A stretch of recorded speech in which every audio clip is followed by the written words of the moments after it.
naparito sa mundo nang sa langit gamitin tayo.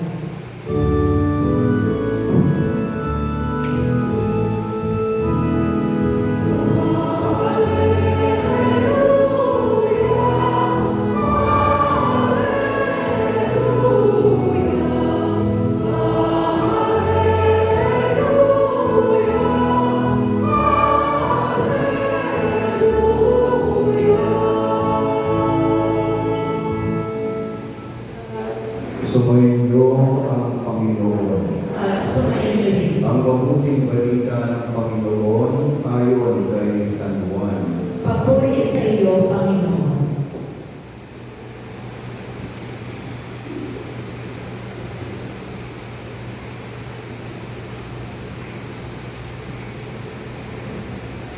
Noong panahon iyon, sinabi ni Jesus sa kanyang mga alagad, "Ako ang tunay na puno ng ubas, ang aking Ama ang tagapagdalaga. Pinuputol niya ang bawat sangang hindi namumunga, at kanya namang pinuputulan at nililinis ang bawat sangang namumunga upang lalong dumami ang bunga. Nalinis na kayo sa pamamagitan ng salitang sinabi ko sa inyo. Manatili kayo sa akin at mananatili ako sa inyo. Hindi makakapamunga ang sangang hindi nananatiling nakakabis sa puno.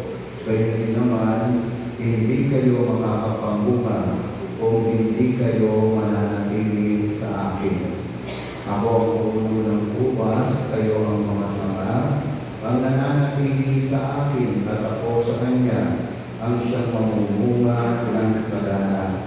Sapagkat wala kayong magagawa kung kayo'y hiwalay sa akin.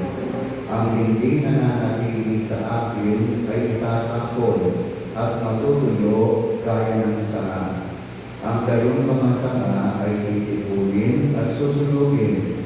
Kung nananatili kayo sa akin at nananatili sa inyo ang mga salita ko, hindi ninyo ang inyong maibigin at ipagkakaloob sa inyo." Ang mabuting balita ng ating kaligtasan.